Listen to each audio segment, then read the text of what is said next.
Welcome to the Bringing the Human Back to Human Resources podcast, the podcast all about the delicate balance between people and business, and quite literally, reconnecting the two. My name is Traci Rubin, and I've spent nearly my entire professional career in HR. Join me as I share stories, opinions, and words of advice with you each week.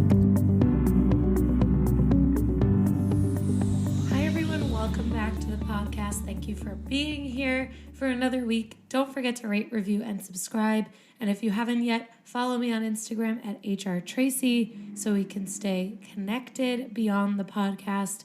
I'm so excited to speak with you today. I'm going to give you an episode that is super focused on some of the specific operative elements of HR and really just completely focused on investigations and how we can fairly and thoroughly conduct an investigation if you are an HR leader and involved in managing employee relations. If you are not an HR leader, keep listening because this can help you too.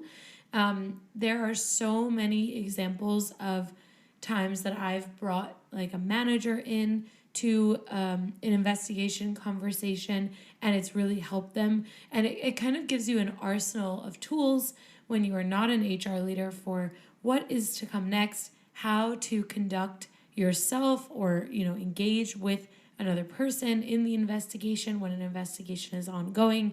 And I think it's just good to be in the know on what happens when someone has formally reported or maybe informally reported that something has gone on in the workplace, or when you're as a manager or a leader in an organization have reported something or have witnessed something and you've partnered with your HR partners. So whether you work in HR or whether you are not in HR and you're a people manager, just stay tuned because I think that this episode will help you as well.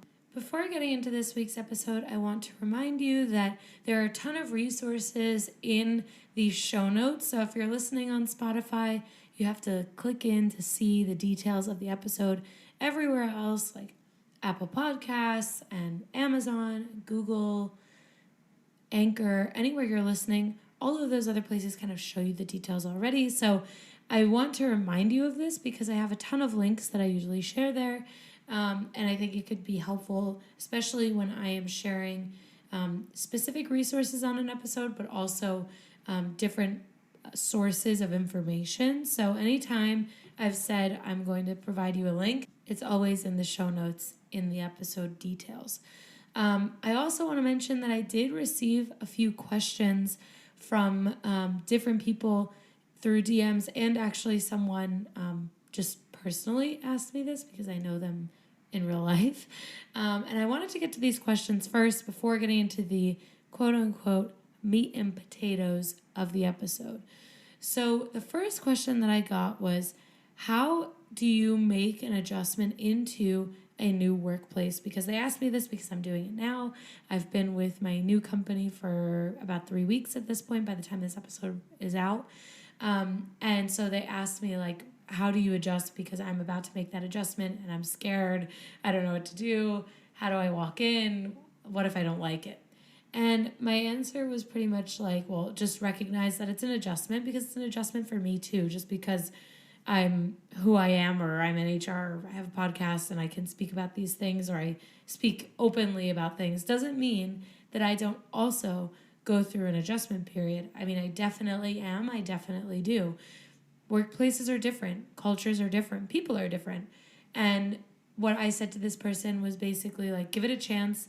Don't jump to conclusions too quickly. And also the key to making the adjustment, I think, and I think I said this last week, is to really go into a new place willing to absorb information, observe, and ask questions.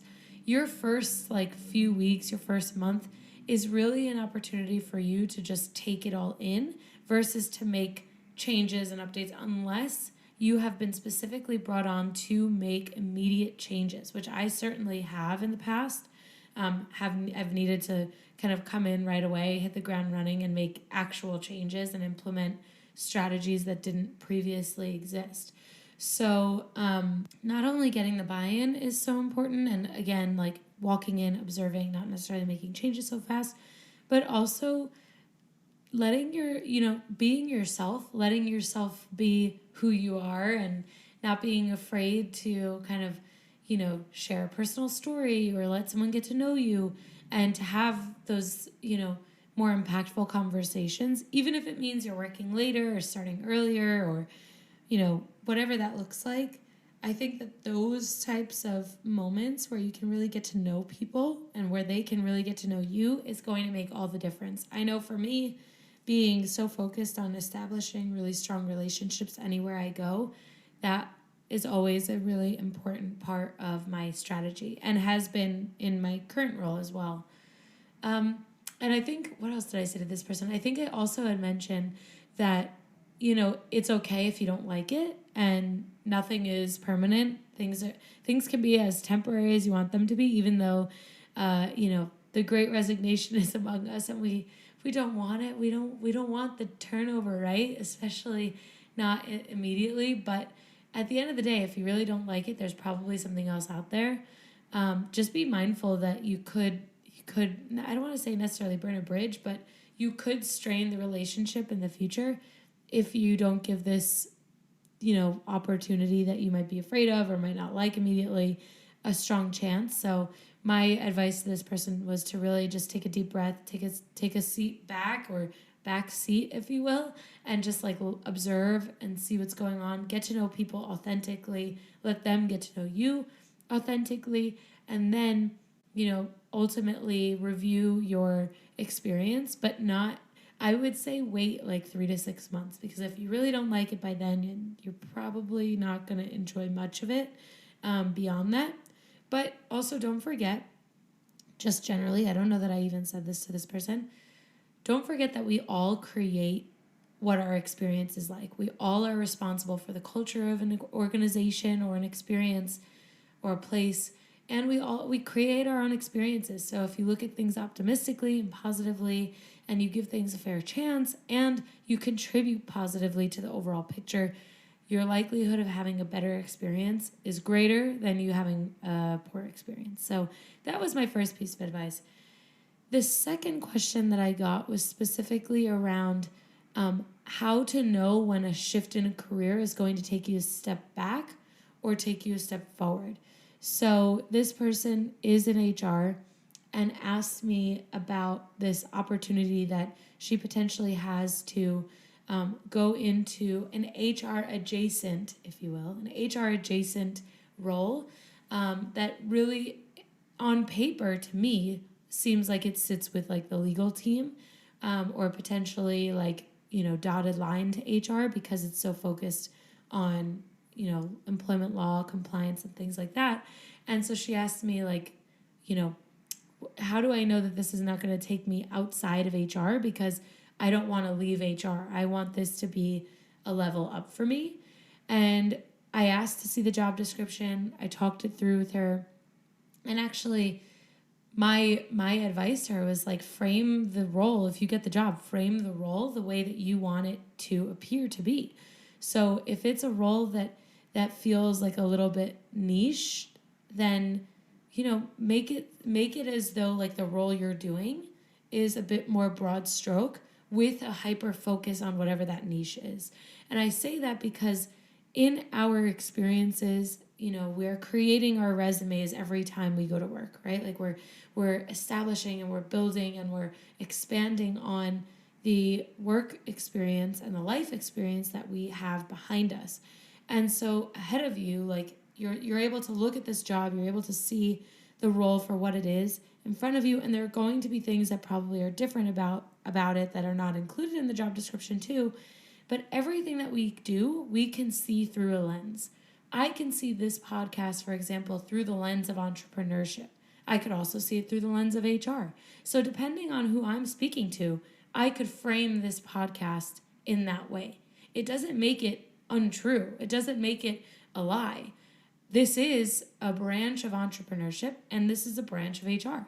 So the way that I don't want to say spin it, because I feel like that gives it like a sense of like untruth, but it really is like a matter of how you brand your experiences. Everything on your resume is your brand.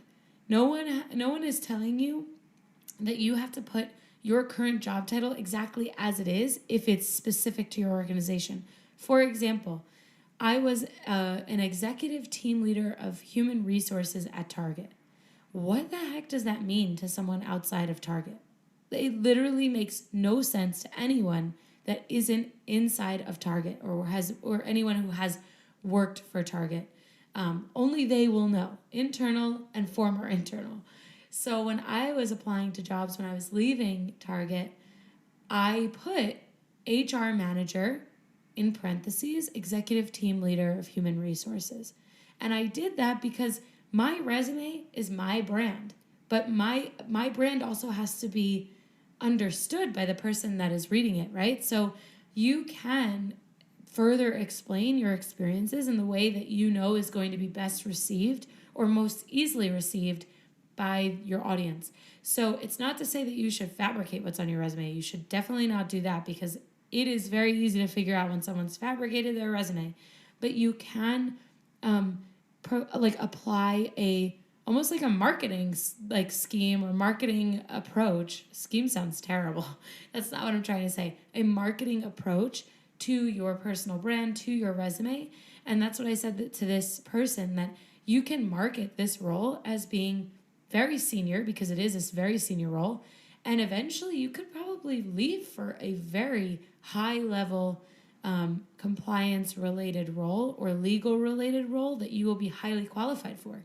But it's all about how you view the role, how you execute in your role, and how you then market your experience. So I think that this helped her. Maybe stay tuned. We'll see if she goes with it, but or if she gets offered the role. But again, my main point in this is that I don't think that that's a step back. I don't think anything is necessarily a step back. It's all about the experience that you're looking to have. You all know, if you listen to my first few episodes, I took a pay cut to go to my last company that I was at, and I did that because I knew that eventually it was going to pay off, and it did. I promise you, I assure you it did. I did not have that pay cut for long. So those are the two questions that I wanted to share. I'm now going to jump into the meat and potatoes of this episode, which is about leading an investigation. And the first step, whether you are a manager or an HR partner, is to assess, okay, what am I investigating?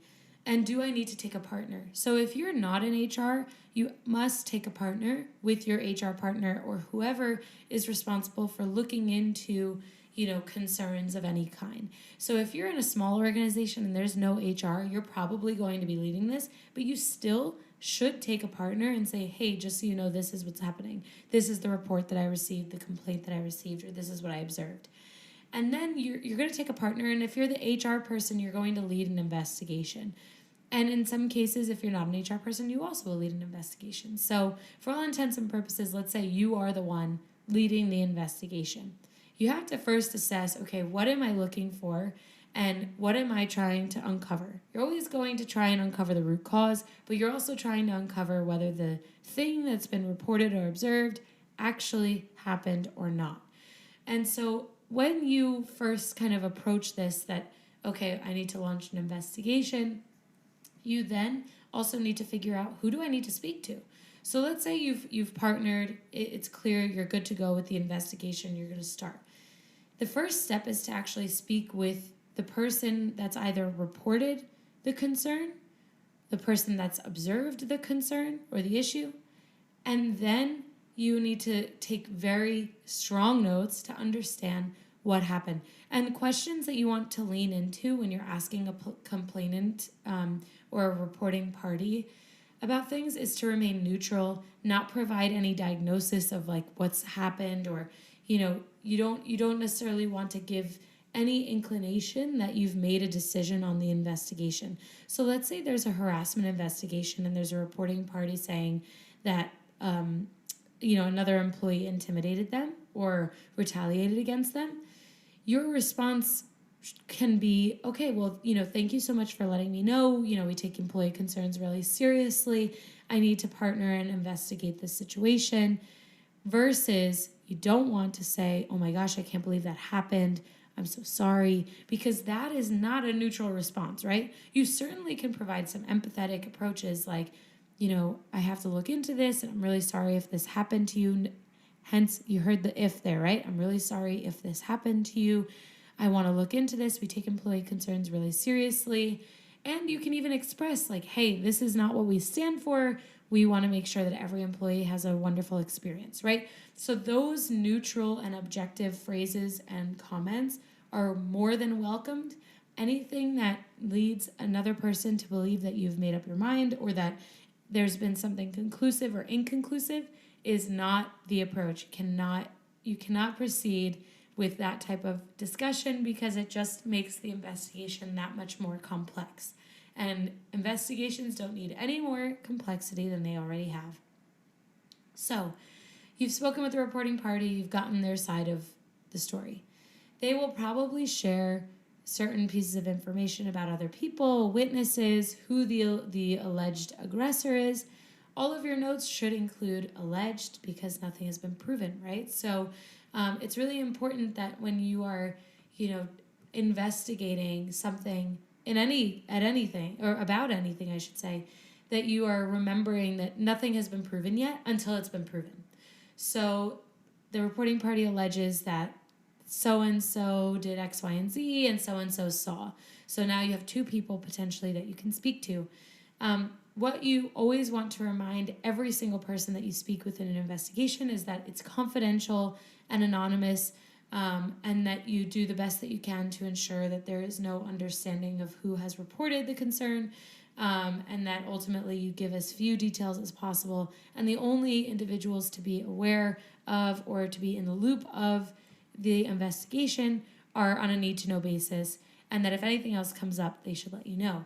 But that confidentiality piece is really important because they should not be going around and talking with others about, what was shared or what was discussed, because it complicates the investigation.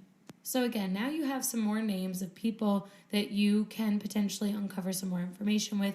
My best advice is to speak with the alleged aggressor next, because this investigation is into them, right? So you don't want to be the person that is not informing the person being investigated. You have to let the person who's being investigated know that there is an investigation going on into them. And in many cases, you will probably have to remove them from wherever it is that they work in order to provide them a fair investigation. So whether that's a paid suspension, which is really like a leave of absence, but it's a suspension. So it's not like their file changes, so to speak, but I have always leveraged paid suspensions for things that are very serious, like harassment investigations or anything like that, because removing them from the equation, removing the alleged aggressor from the equation allows them the most fair investigation possible, because there isn't any opportunity for them to dig a bigger hole, so to speak, in the workplace. You're giving them the opportunity to be aware of the investigation and to remove themselves also, and to say, oh, I shouldn't respond to anyone. I shouldn't, reach out, whatever that looks like for that person. Most people don't usually take that very well, but at the end of the day, you are doing what's best for the investigation, and it's your obligation to ensure that it's fair, consistent, and thorough. So removing the alleged aggressor, and again, when you do that with someone, with the alleged aggressor, making it very clear that you have not made any conclusive discoveries in the investigation, and that this is no formal explanation of proof that you have, but this is rather just ensuring that there is a thorough and fair investigation done, and that this is confidential. So when you speak with the alleged aggressor, you do want to make it clear on some of the details as much as you can. And you have to make it clear that retaliation is prohibited, basically. So all of those things create an opportunity to really dig in, and you'll need to ask them, has this ever happened? Have you ever done this? Can you recall a time when? Those types of open-ended questions can often give you a lot more information than we probably realize. The other thing is that if someone becomes very defensive or agitated in this type of conversation, which is reasonable, you have every right and opportunity to say, I need you to basically pull yourself together. Like, I need you to collect yourself and take a deep breath because this is not appropriate. And those types of moments where you break and you acknowledge someone's behavior allows you to remain in control of the investigation and in control of the conversation. If you allow someone to ramble and overreact potentially or become irate, you have lost control of the investigation. Certainly, there are moments where you need to let them go off, but reeling it in is really important, and being fully in control of that conversation and the one that's guiding where the conversation goes is your responsibility as the investigator. When you're doing an investigation with the alleged aggressor, you want to be as clear as possible, but you also don't want to give too much information into the reporting party. People often say, well, who reported this? I want to know who said this. Where is this coming from? That doesn't matter. It actually is completely irrelevant. What matters is that we're looking into their behavior, right? So that's where you can course correct and say, actually, who reported the situation is irrelevant. What is relevant is understanding your involvement in this report, in this claim, in this action. Hopefully that helps you dealing with when it comes to dealing with someone that can be challenging in that type of conversation. So then the reporting party has given you some names. The alleged aggressor has potentially given you some more names. And now you have to continue the investigation. Make sure you're saving your notes in a place that's organized. Make sure you are organizing your notes. And again, remembering to keep a neutral stance when you are conducting the investigation. So let's say you've gone through all of the witnesses, all of the people that you've needed to speak with. And I should preface by saying, or I should add as an asterisk here, you don't always have to speak to every single person that has been name dropped in the investigation thus far, because sometimes if you involve too many people, the investigation gets out of hand and is no longer confidential. So you have to be very mindful of that. I would say that my general rule of thumb is that no more than 10% of the total headcount should be interviewed as part of an investigation. It should be a very small group of people if possible, enough in order to be able to determine what happened. If you are unclear as to what actually happened, then you might have to continue the investigation. But it is your responsibility to keep things as confidential as possible, anonymous as possible, and to really keep it tight and to react quickly. Investigations for me, I always attempt to have a 48 to 72 hour turnaround time, because we're talking about people's livelihood. It's a stressful experience for people, both the reporting party and the alleged aggressors in situations. So you want to be as quick as possible. And investigations that are super severe, like harassment, intimidation, retaliation, harassment meaning also sexual harassment, anything like physical violence, anything like that, where people are inherently in danger or were made to feel like they were in danger, those go ahead of anything else that you're dealing with. Those are drop everything, and that is your newest priority. And so if you're struggling to figure out where you place certain things on your calendar, this will always take precedent to anything else that you have going on, because it's super important that companies take an active approach at mitigating this type of risk and resolving these type of issues. And it could open your organization up for super risk, a lot of risk, if you don't deal with something like this in a timely and immediate fashion. So let's kind of quickly circle back. Let's say you've spoken with everyone that you need to know. Now you're going to review all of your notes and determine what you have found out. And throughout the investigation, you're probably making different conclusions and thinking one way or another, especially, if you have a strong gut feeling like me. I usually can see where something is headed fairly quickly, and that's something that you develop over time in your HR career for sure. You kind of can sense what, when someone's telling you the truth, what's really going on, and so on and so forth. So let's say now you're ready to make a conclusive decision. This is where you need to then also take a partner again. So if you have a legal team, if you have another HR partner, you want to, in summary, run these things by them and say, okay, this is my recommendation. So before you go to your partner, determine what you want to take as a next step. And I say this because you are in your role because you're a competent and trusted partner, right? Don't leave it to someone else to make your decisions for you. Make your decision or make your mind up before you go into a conversation with a partner, because it will make you an even more trusted and competent partner. If you go into that partnership and you say, what should I do? That person is just going to be like, do you not know how to do your job? You can't do this. You can't do the job. This is what your job is supposed to, this is what your job requires from you. So my best advice, make your mind up, even if it's the approach that you don't take, even if it's the wrong or a different approach, still make your mind up and go into your partnership and say, these are the facts. This is what I have. This is who I've spoken with. And my recommendation is to terminate or write this person up on a final warning or whatever that looks like, right? Or, this is inconclusive and this was not a report made in good faith. Sometimes you do see that reports are fabricated. Whatever your determination is, share that. And then your partner will have an opportunity to review everything that you've shared with them. And so this allows the partner to really look at things as a third party and objectively. And then you can then go ahead and, finalize whatever the recommendation is. In most cases, I would say the partner agrees unless there's been an issue in the investigation or something is not clear. And so then you're going to execute your recommendation and finalize the investigation. And what you do is you speak with the alleged aggressor first because their employment might be impacted.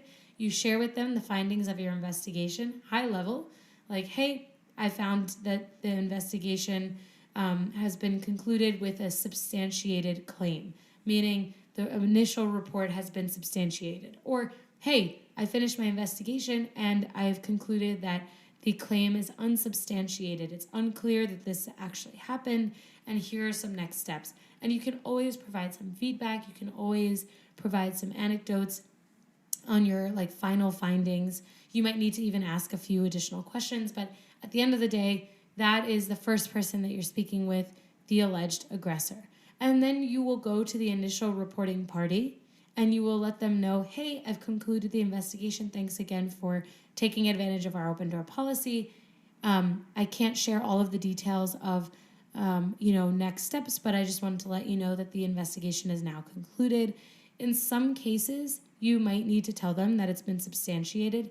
In other cases, you might not. But it's always good to circle back on the initial reporting party so that they know that you really did lead a fair and thorough investigation and you took their concerns seriously. And then in certain dynamics, you will share with the other people that you've spoken with in the investigation that the investigation's been concluded. In other cases, you might not need to say anything. Because, for example, if someone's been terminated, they will find that out and you don't have to say anything. And also keep in mind, if you are terminating someone, you should not be sharing that specifically. You can just say the investigation's been concluded and so is no longer with the company. If someone is being held accountable through corrective action, for example, and is not being terminated, what you can say to the reporting party is like, hey, thank you again for taking advantage of our open door policy. Just so you know, we are, ensuring that there is accountability for these behaviors or situations. And while I can't disclose the details of those next steps, I want to assure you that this was taken seriously and we are, following our policies on addressing this concern. And then that is end to end how you would deal with and lead an investigation. Take really good notes, be objective, be neutral, be fair, and be very clear. Don't be afraid to be direct and ask direct questions and give someone feedback. That is your role in many ways. And then finally, figure out, especially this is what I always try to do. Reflect on the investigation. Is there something that could have prevented that from happening? What could we as a company, we as leaders have done to be proactive by avoiding these types of, or preventing these types of situations? So it doesn't matter what it is, whether it's theft or harassment or violence or anything like that. there's always a way to be proactive. And so I would encourage you to take that opportunity to reflect on what you've found and then to apply a proactive approach. So in my past, I've had many harassment investigations, sexual harassment investigations, retaliation investigations throughout my career. And I always go back and say, okay, well, what could we have done to prevent this? And then finding ways to implement structure or trainings or knowledge discussions where, knowledge is shared, for example, to prevent these things from happening again. That proactivity is what is going to help you as an HR leader keep these reactive moments at bay and keep things that are serious that lead to investigations at a minimum. Because it should be every single person's goal that the workplace and the culture of the workplace is positive and professional so that investigations are minimal. When you have a lot of investigations, which I've also been in environments where I've had a lot of investigations in my past, it's very, very hard to be a thought leader, to be a strategizer, and to be part of like the bigger picture of the organization, because you're in the weeds doing these investigations into things that might be serious, might not be serious, might be substantiated, might not be substantiated. And it's a huge chunk of your time taken away from doing things that you could be, really providing as moments of growth for an organization, as things that would help an organization go further in the long run, right? Like whatever projects you might work on or whatever things you might discuss with employees. So when we're dealing with things that are reactive like this, it doesn't allow us an opportunity to be strategic and to be, leaders outside of like firemen at this point, like putting out fires, right? So spend just as much time thinking about how you can prevent that from happening again as you did on the actual investigation. That is my best advice. If you have any questions on any of the steps that I shared with you, please don't hesitate to reach out. And keep in mind also that every organization leads investigations differently, but those to me are the best practices that fundamentally you should have in your tool belt so that you can easily and fairly and neutrally address concerns. With that, I thank you so much for being here. Don't forget to rate, review, and subscribe. Follow me on Instagram at HRTraci, and I will see you next week.